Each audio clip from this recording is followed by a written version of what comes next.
What if I told you to turn off your air conditioner during a heat wave in New York City? You would probably call me crazy. But here's the thing. The way we use air conditioning in the United States makes cities even hotter, especially during summer heat waves. Have you ever walked by a residential building on a hot summer's day and been hit by the hot air conditioning air emanating from all the window units and HVACs? Worse even, have you been on an underground subway platform in the summer waiting for a train to arrive and feel like you just got hit by one, sitting there in the oppressive heat? And have you ever walked from an urban street into a green space on a summer morning or evening and noticed the beautiful, palpable temperature difference? If so, then you've probably experienced the urban heat island effect. Concrete absorbs heat and retains it for many hours. This effect is exacerbated by the lack of green spaces and tree canopy, and it is made even worse, unfortunately, by the excessive use of air conditioning, because you cannot cool a space without heating another. The heat has to go somewhere. In buildings, it literally gets pushed out the window, making cities 1 to 7 degrees Celsius or 1.8 to 12 degrees Fahrenheit hotter during the day than they already are. A 2023 study in Nature found that during a summer heat wave, cities can reach temperatures 10 to 20 degrees Celsius higher, or 18 to 36 degrees Fahrenheit than their surrounding areas. In underground subway stations, trains push the hot air out onto the platform where it has no place to go. In 2018, the Regional Plan Association measured the temperature in major subway platforms in New York City during the summer months and found that the temperature on average was around 104 degrees Fahrenheit. For comparison, cattle barns are built to ensure maximum wind and airflow to minimize heat stress on cattle when the temperature reaches about 80 degrees Fahrenheit. But you are expected to survive waiting for a subway train on a crowded platform with no airflow at over 100 degrees Fahrenheit. In addition, cities have a harder time cooling off during the night when the temperature is supposed to drop in the summer. On average, cities were between 2 and 5 degrees Celsius or 3.6 to 9 degrees Fahrenheit hotter at night in urban areas. Why? Because all that concrete retains the heat of the day during the nighttime hours, and many people run their air conditioners at night, releasing more hot air into the environment at a time when the temperatures from the day cool at night. This is called the nighttime effect. All things considered, this includes exhaust, the excessive use of concrete, the lack of green spaces and tree canopy, and, most damningly, air conditioning. Cities can be much hotter than suburban and rural areas. As summer temperatures keep rising with climate change, cities heat up to an even greater degree. The summer of 2024 was the hottest summer on record in the Northern Hemisphere. And the summer of 2021 was the hottest summer on record in the contiguous United States. So very close together. And the hotter it gets, the more we're going to use our ACs. Extreme heat has become the #1 killer of all climate disasters on the planet. With climate change, heat waves are becoming more extreme, they last longer, and they're occurring at a higher frequency. As summer temperatures keep rising with climate change, cities heat up to an even greater degree. 2.2 billion people, or 30% of the world's population, experience life-threatening heat events for at least 20 days of the year. By 2100, scientists expect that heat events could threaten around 66% of the world's population. Extreme heat in United States cities kills about 1,300 people a year. Americans are the world's biggest consumers of air conditioning. 88% of American households use air conditioning, compared to only 4% of all European households. The problem with this? In New York City, the electric grid can't handle the amount of air conditioning that people are using during a heat wave. When the electric grid fails, in order to prevent further outages, Con Ed tends to cut off low-income neighborhoods first. Lower-income neighborhoods tend to have higher proportions of Black and Hispanic residents than higher-income neighborhoods. They also have less tree canopy, less green spaces, and more concrete, exacerbating the heat island effect.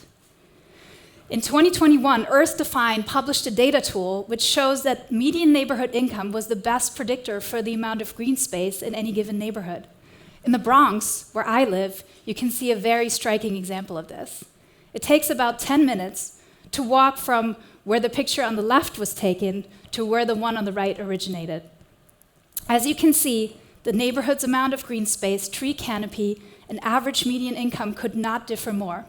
The median income in Riverdale Fieldston was about 3 times higher than that in Kingsbridge Heights. And the pictures on the left, taken at the 238 stop on the 1 train in Kingsbridge, show no tree canopy or green space compared to the one on the left, to the one of Fieldston, only 10 minutes away. Air conditioning and climate change divide our population by race and class, Eric Dean Wilson wrote in Time magazine. Low-income neighborhoods tend to be hotter, requiring more air conditioning and energy to be cooled in the summer. A 2020 study found that Black residents spent on average $273 more per year on air conditioning alone than white renters. For homeowners, the gap was even greater. Black homeowners on average spent $408 more on air conditioning than white homeowners. Consequently, as the data from the Kaiser Family Foundation shows, 40% of Black households and 37% of Hispanic households ended up cutting basic necessities to foot the bill of air conditioning. Almost 20% of Black and Hispanic households and over 20% of all low-income households kept their homes at unhealthy temperatures in the summer to save money and electricity. Heat emergencies and cooling inequities reflect the basic inequities in our society. In order to resolve them, we need to address them, but giving out free air conditioners likely won't solve the problem. So what can we do? Number 1, we should force utility companies to distribute energy more evenly, particularly during heat emergencies and regardless of neighborhood income levels. Lower income neighborhoods are particularly vulnerable to climate emergencies because many people have no other places to go. Number 2, we need more green spaces. Yes, that will cost more initially, but in the long run, we're going to pay less and bring down temperatures and consequently lower energy consumption, and with it, the production and emission of greenhouse gases. We also need to build better quality buildings. My friend, who's an architect, says that the building substance in the United States is equal to where European countries were in the 1980s. I'm no architect, but I see an uninsulated window, or I can tell an uninsulated window when I see one. Window units and HVACs leak heat we pay for in the street in the winter and ooze cooling air in the summer. And we can see that here in the nice example of the rusty air conditioner.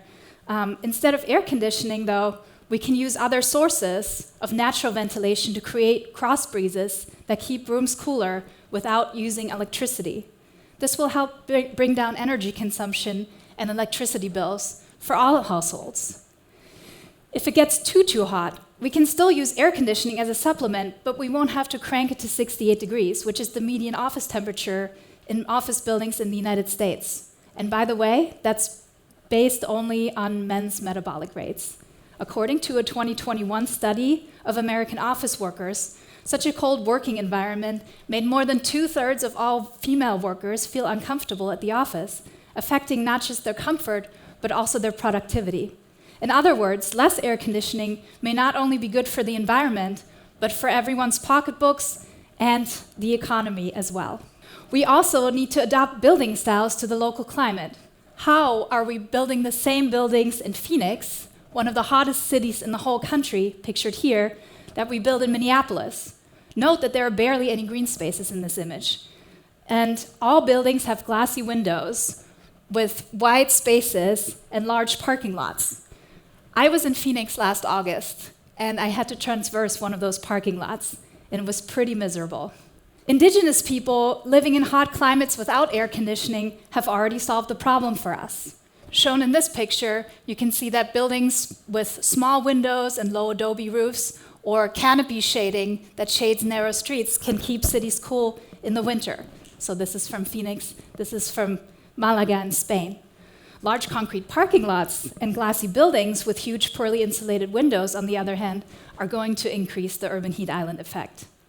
None of these solutions are rocket science, and none of them will fundamentally reverse climate change, but they can help us live more equitably, sustainably, and comfortably with the effects of climate change, especially in our great cities.